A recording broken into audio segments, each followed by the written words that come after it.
Good afternoon. Thank you very much for joining us on the panel discussion today on Tech for Inclusion. It's great to see you, Kulu and Vidya.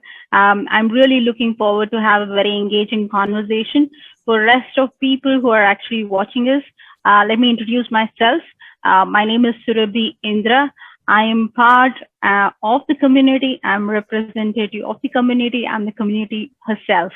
But having said that, I identify as lesbian, and I'm very proud and out there. Had many opportunities to kind of interact with industry leaders, not only in technology but multiple other domains. But I am really I'm looking forward to have a very good conversation and learning about how technology leaders bring inclusion into the main foray as we are progressing in this journey, where we are looking at diversity inclusion in multiple dimensions, but specifically around LGBT community. We want to see how tech industry, being so progressive, brings those elements together. With that said, I'm just going to let Kulu and Vidya introduce yourselves. Kulu, would you like to take a shot at it first? Sure. My name is Kulothunga Rajasekaran. I'm a cis male. My preferred pronouns are he, him. This is my have about 25 years of work experience. The last 20 years has been in Microsoft. Currently focusing on building products for Office and OneDrive SharePoint. I'm very happy to be here to participate in the RISE, the opportunity here. So happy to be here and learn from all of you. Thank you, Kulu. Over to you, Vidya. Thank you, Surabhi. Excited to be here. My name is Vidhya Duthaluru. I identify as she, her, and I am, I'm a director of engineering at Uber. I've been at Uber for about 2.5 years, a little over 2.5 years. I build, the team I lead is basically we're building customer support platforms for all of Uber's customers. So all of our riders, drivers, eaters, courier partners, and so on and so forth. It's exciting because it gives an opportunity to build out an engagement with a lot of our customers, through these platforms. Have about again close to 25 years of experience overall, and previously have led data science, data engineering teams in various other places. Worked on some advanced technologies like speech recognition and voice biometrics. So that sort of sums up my introduction. Again, honored and happy to be here as part of this to be able to share thoughts with you folks. Hey, thanks, Vidya. It's great to hear extensive experience, Kulu, you as well. We're coming from a company like Microsoft. I'm sure you've had many opportunities to kind of engage with your employees in different forums around diversity and inclusion. So first off, to start our conversation, I just wanted, either of you to kind of share with us your journey on LGBTQI inclusion, and what measures have been able to take in your respective teams and within the community that you tried. Claude, do you want to go first? Sure. So I can recollect in the context of the LGBT community and my own learning, I can go back about 3 years in time, and there are some very profound learnings that I went through. We organized in Microsoft, we organized what's called the Human Library. I'm assuming people would know about it, but it's really talking to people from the community where they share their lived experience, and then you get to interact with them and then begin the learning process. So that was a big learning moment for me, where this whole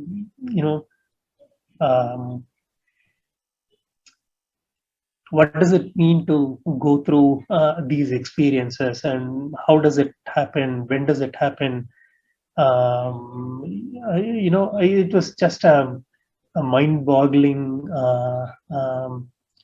exposure to the lived experience, and then that sort of sensitized me quite a bit on, hey, this, you don't know anything about what's happening in the community, and can you learn a bit more?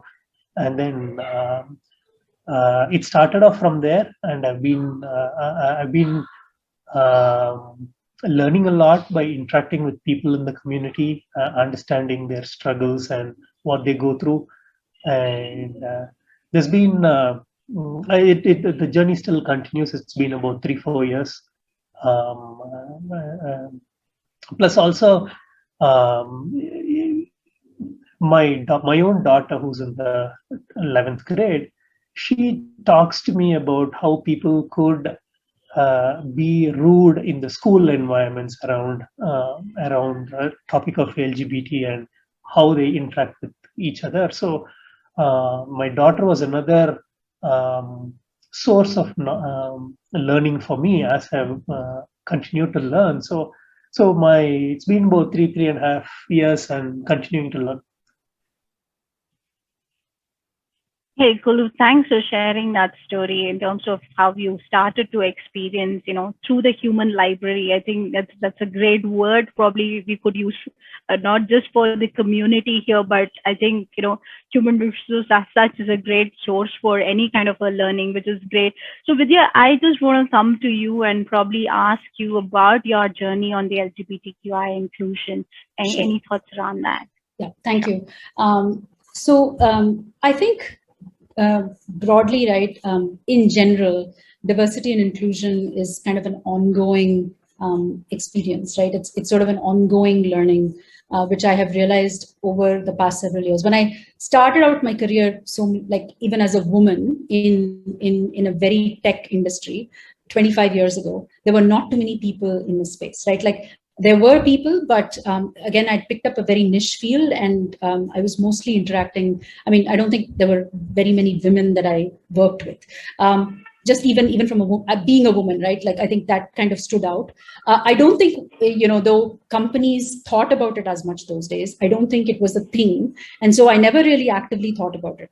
I think my journey into diversity and inclusion in general, inclusive of everybody, started out probably as I gradually stepped into management over the years, right? And when you step into management and you start to manage people and their, who they are as people and what they bring to the workplace and how do you create that collective collaborative environment, that's when you realize that there are just so many backgrounds and so many struggles that actually people go through, right? Specifically, the LGBTQ community, even, people coming from various backgrounds, it actually becomes, and then you also meet a wide variety, people with a wide variety of skills and what they bring to the workplace. So I think that is where I really slowly started understanding and really empathizing with what people bring, right, and the struggles that they go through. So I think that's where it's been a I would say it's a continuous journey. I think, as Kulo was saying, my kids have taught me a lot,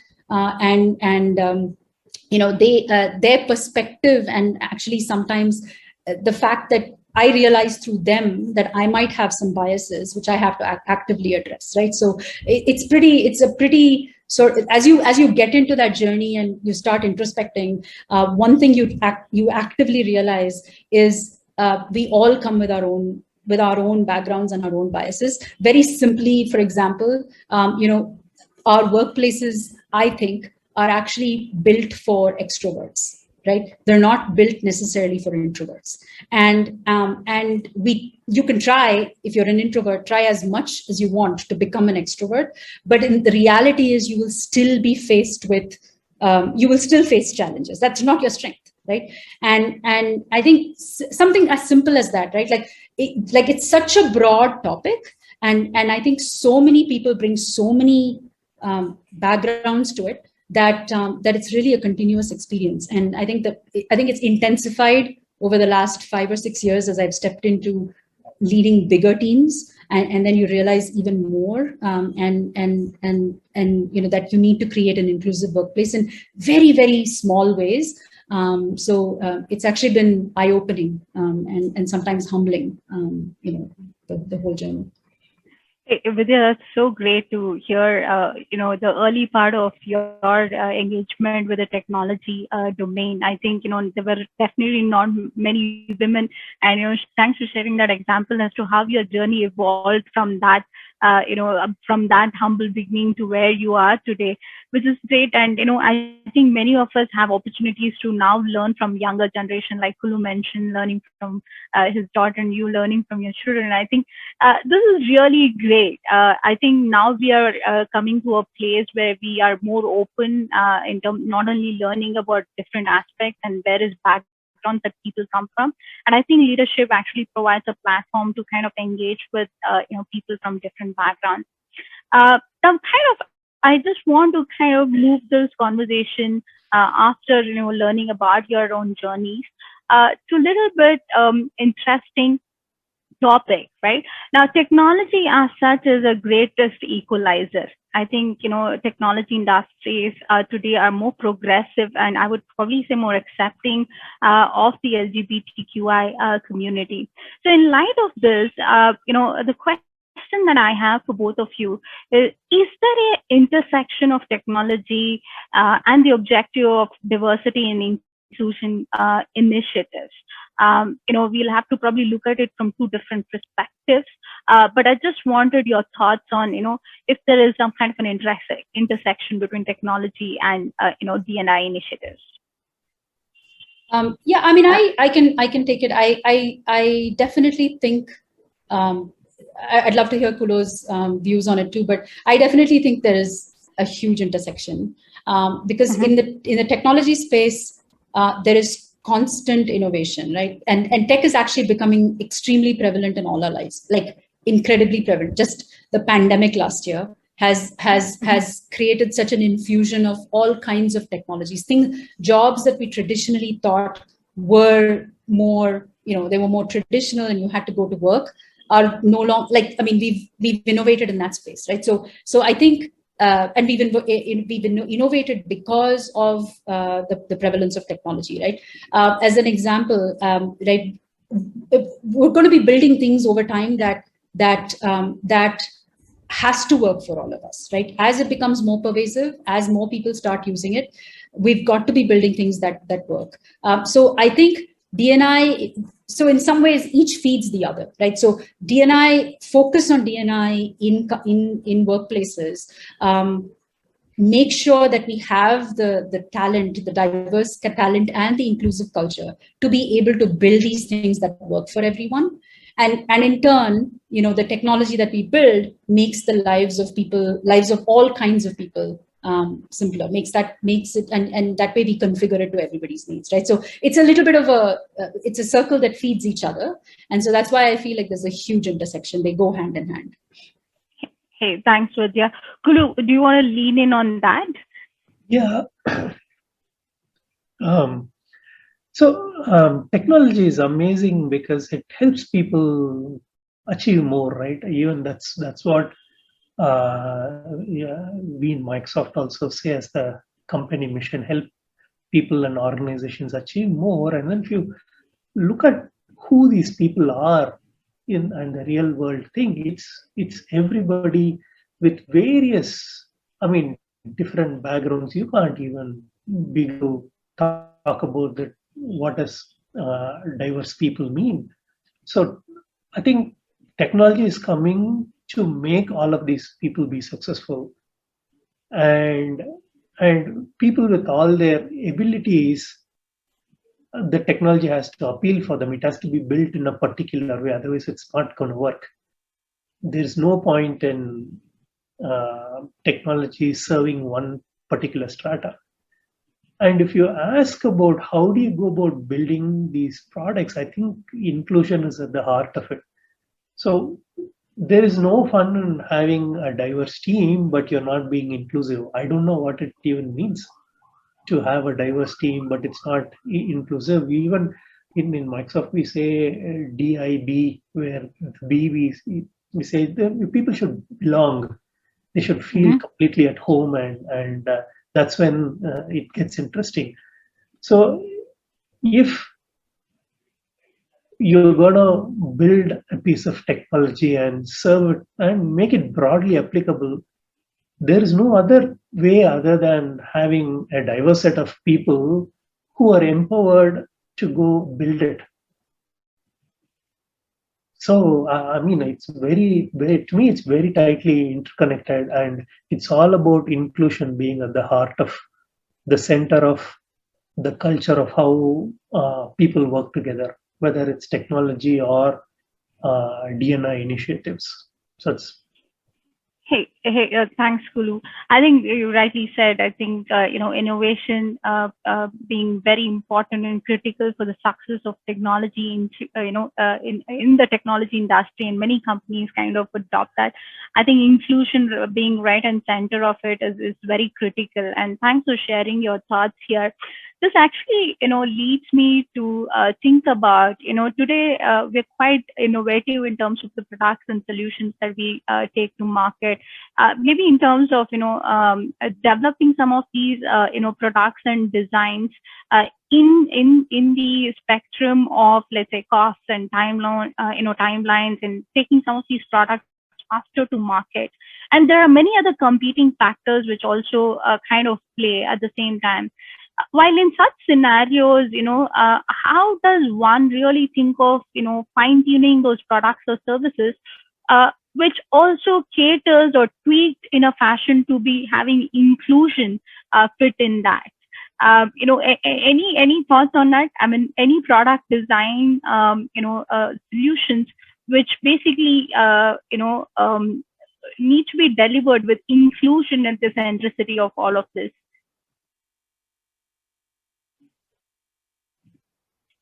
Vidya? So, I think I'll take that in a couple of ways, right? I think, to Kulo's earlier point, right? I think if you actually foster a culture of inclusion, which is basically having that sort of psychological safety, people bringing their creative, authentic work. Particularly during the design process of a product, you create an environment to factor in various inputs, right? To factor in various thought processes, so that you're actually building this successfully, right? Now, having said that, there's always going to be timeline pressures. There's going to be like MVPs that we have to roll out. There's going to be, potentially fast follows that we need to make after it. So, however, I think if you bring in the right set of people and you actually are thinking about bringing those perspectives into the design process, I think you're already a bit ahead, right? You're already ahead in terms, while you may not implement everything in the first go, you're already ahead because you've actually considered everything. So, or considered the majority of things that you can consider, right? So, and then ensuring that this gets tested by your population, that once you start to roll this out and test it, you now get feedback from again various folks, and that allows you to tweak and tune it, right? So essentially, by casting the net wide, both during the initial inception phases, design, implementation, and then also during subsequent testing, you're able, I think you will kind of build something that is far more inclusive, right? Now, in terms of sometimes when there are pressures of time, and when you're, for example, going to have to make certain decisions, I think some amount of top-down direction and what the company stands for also plays a part, right? If your leadership prioritizes that this is really, really important, then I think you automatically factor that in. You make sure that you make time for it, right? So a slightly sort of different example, but last year, and this is all across the world, right? I mean, we all see sort of discrimination in many forms, right? And last year, for example, in the US was just erupting on the whole race topic, right? With all of some of the brutal sort of killings and such, it was just erupting in that whole hatred, that whole thing about how we need to stop discrimination and how we really have to be inclusive. We have to make sure that we stop this hatred against different people. And so as part of that, I think even at Uber, right, we were that was a topic that was something that was very close to our hearts. And towards the end of, towards the latter half of the year, we actually released a feature that allowed for our riders to when you book a ride and you have a driver decline you because of what you perceive as discrimination of any kind, right? It's not race, it could be discrimination of any kind. You're able to actually report that driver, right, to Uber, to say that, hey, I was discriminated against, and therefore now we can potentially have a conversation with that driver. There might be penalties, whatever, right? So it's important to now hear from people, right? When things are happening on the ground, and so that was a product feature that we released, but that essentially enabled for us to open voices, right, that we can get into our systems, which now give a sense of the eventually, right, discrimination, whatever it is, it's important for the person who is on the other receiving side of it. It's important to understand what their perception is, right? And this allowed us to give a voice to that. And then we were able to, process that data and even potentially look at the drivers who were reported against, for example. And so that was kind of an example of how this was a priority for the company, and we wanted to make it happen, right? So that's just an example, but again, going back to how we build products. And it's a slightly different example, but gives you a sense of the fact that if it's important for the company, or it's important for who we stand for, then I think nothing stops us from going and getting it done. Yeah, I agree with you, Vidya. I think having some of those values and putting that in form of policies within companies, and especially discrimination of whatever kind when is challenged at a company level, I think it sends a great message, not only externally to the community in which you thrive, but largely also the employees. It kind of asserts them that they're associated with the right brand. So coming back to you, Kulu, I just wanted to know your thoughts on, how inclusion can be fit in on the product and design part, especially when it comes to, taking some of these products to market, in a faster scenario. Do you have any examples or use cases on this? Yeah. Okay, I'll tell you this much. If you don't get the inclusion for a broad set of people figured out right from the design or the user research part of the product, you're just going to, it's just going to be a disaster. That's what I would say, seeing from experience. We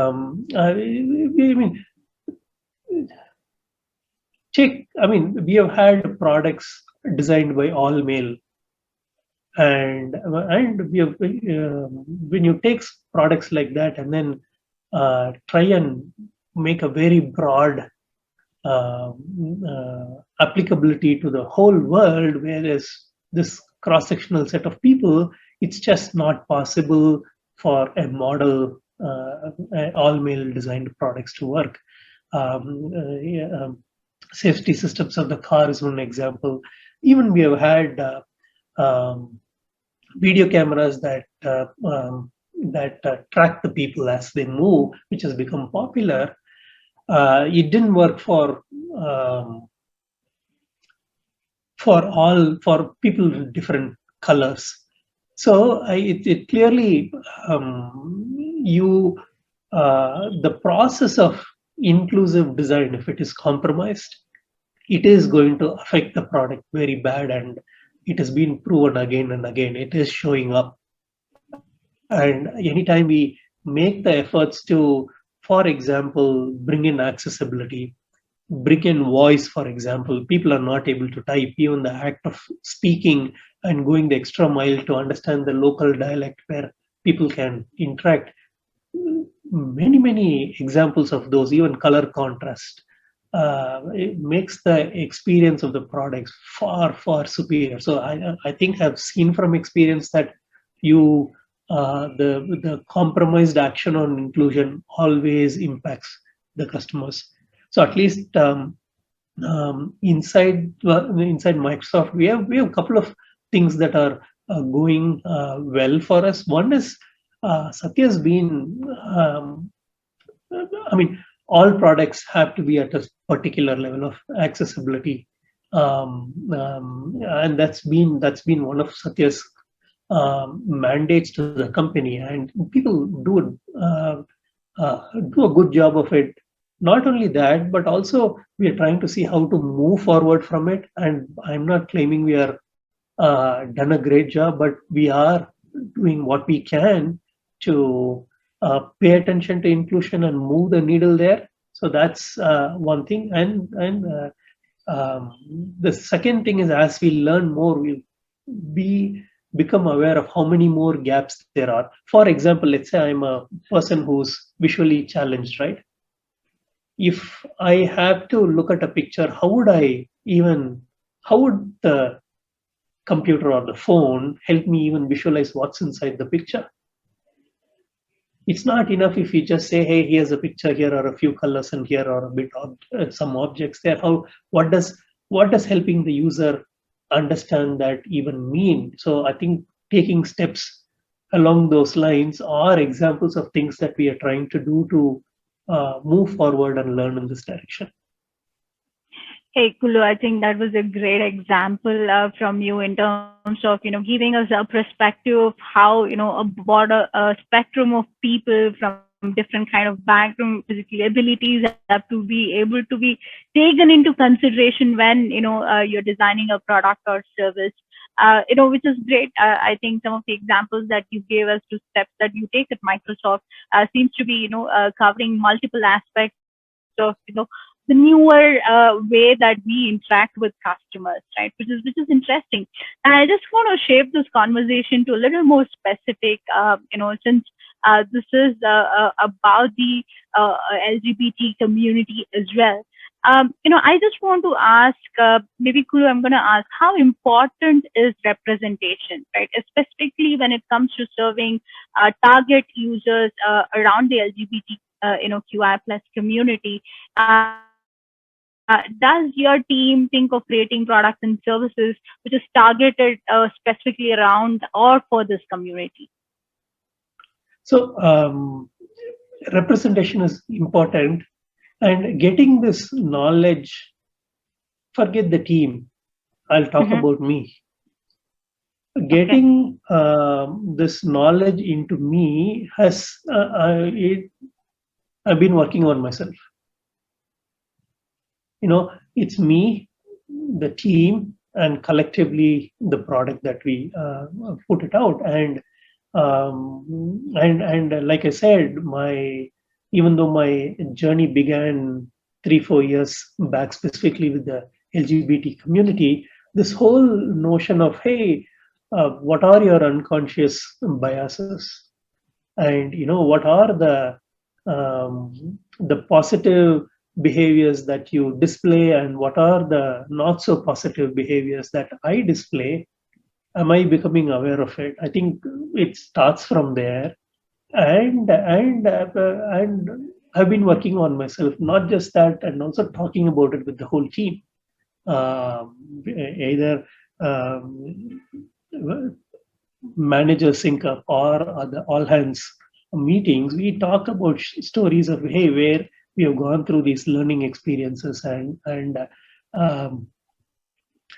the need to not only become a diverse team, but also become an inclusive team, and where people all feel operate with a sense of belonging. And what we say is, hey, our team inside Microsoft should represent what is the real world that is outside there. And it's not just mere representation. People should also grow up in authority, in roles. People from the community. I'm a partner director of engineering, and I hope people are having grow with voices in the team, such that the needs of this diverse set of people will get represented, pushed for into the product. And when the product starts emitting on those diverse needs, I think that's when we have a stand at being successful. Sure. Thanks, Kulu. Vidya, I'm just going to bring you in on that, especially from your experience of being in technology domain. Has there been any examples where, any specific product is developed, serving a specific set of target audience, and we are looking here at the LGBTQI community, and how important is representation in this kind of a scenario? I think representation, to echo what Kulu is saying, right? I think representation is absolutely important. It's absolutely, in fact, it's non-negotiable, right? I think unless companies start acting as this is as absolutely non-negotiable, I think that's our utopia, right? Like, this should actually become completely second nature to us, and we should not even think about it, right? So that's where we will truly build an inclusive community. In terms of specific products, I think looking back, probably not specific, not specifically necessarily for the LGBTQ community, but at a broader level. When I worked in voice and voice biometrics for a long time, I think we definitely had applications out there that would help, the visually impaired people, or kind of try and get, for example, we were building things that would allow for people who were maybe challenged to type, to be able to say it and then get sort of get that transcribed. And over years of working with data, I've also realized that as you roll it out, you get feedback. And when you get feedback, you can then incorporate that feedback back into making whatever products you're building far more inclusive, right? So there's a whole stream of, I'm sure you've read about biases in our AI systems today, right? And it's there because the data that we collect has come from a specific set of people, and the decisions, it mirrors the decisions that are being made by those set of people, right? So we need to be able to break that in the products that we build, because more and more the technology products that we are building are driven by data, right? I think data is absolutely king in today's in today's world, king or queen to be, or whatever, to be inclusive, and I think all of our products, I mean, be it Microsoft, wherever, right? There's so much of data and data-driven decisions that are powering our sort of products and how they evolve over time, that bringing that representative inclusion into the core data and decisions that go into our products is super, super critical, right? So I think companies, I mean, we've made progress towards that. I don't think we're there. It's a long journey.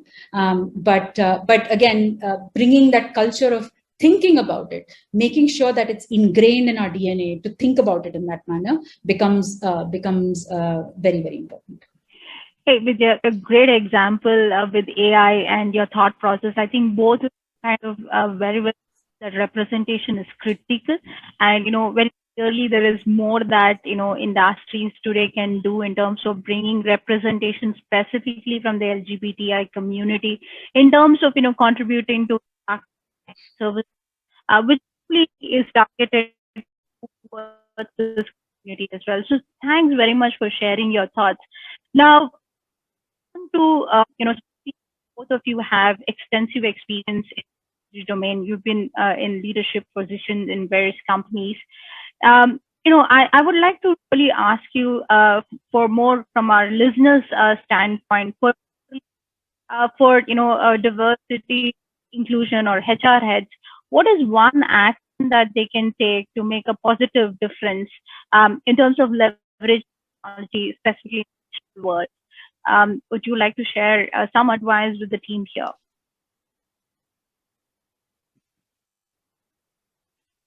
Kulo, do you want to go first? Excuse me, yes. So, hey, Surabhi, can you say the question again? The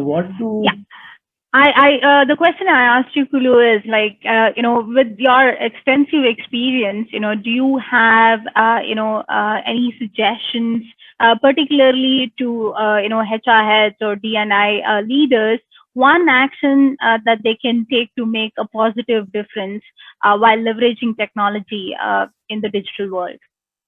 Got it. I'll tell you one action that I am taking in my team. I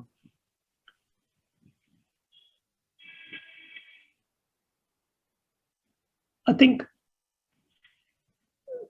embracing that we need to work on unconscious bias itself is a big thing. It takes many months. It could take a couple of years as a large team to get together and become aware of unconscious biases and say that, hey, here's one thing that I'm going to do, and follow through on that and show progress. I think I've been working on it, not just with me, but also a large team. We were talking about 2,000 people, 2,000 people where everybody took a commitment, say, hey, here's what I'm going to do differently towards the outcome of better inclusion. And that's what is the journey that I've been up to. It's been a very rewarding journey. It has not been smooth.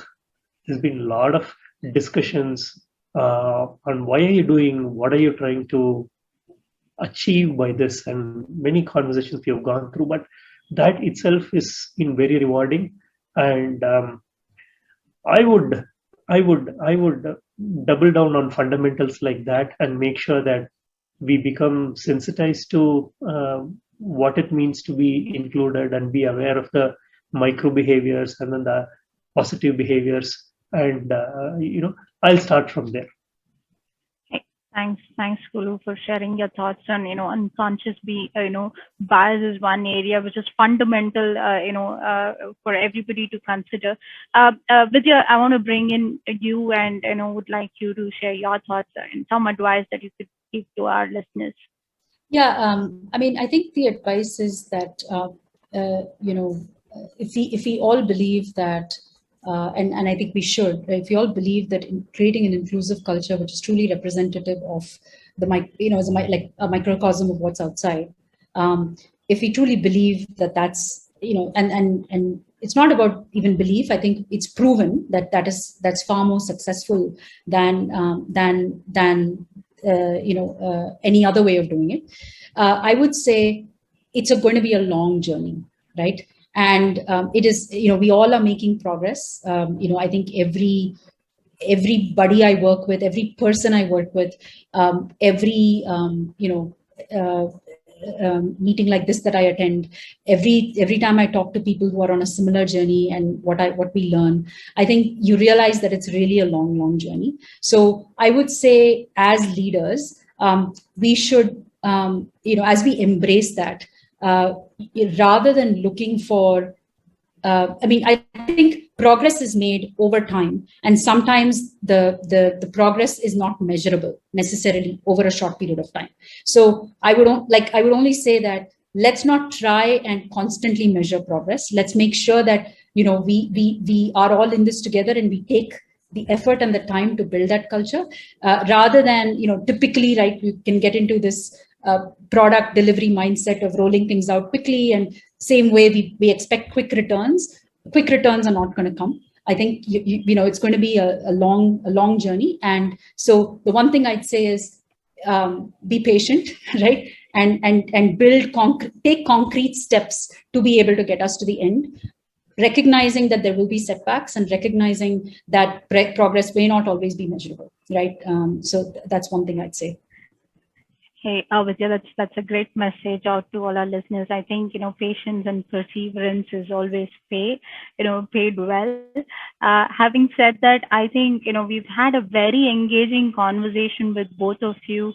It's been great to listen to you in terms of your journey of inclusion and how you actually bring some of these perspectives to your own teams within your own organization, and collectively, you're building and fostering the culture of inclusion, not just for the LGBTQI plus community, but the larger the employee group itself. So I think it's really exciting to see that all those perspectives are taken into consideration. But having said that, I think both of you would definitely agree that this is very initial steps that we're at least taking, and there is a lot more that we can do as we kind of try to fit in people from different diverse backgrounds, working together and fostering innovation and technology, again becoming a biggest equalizer.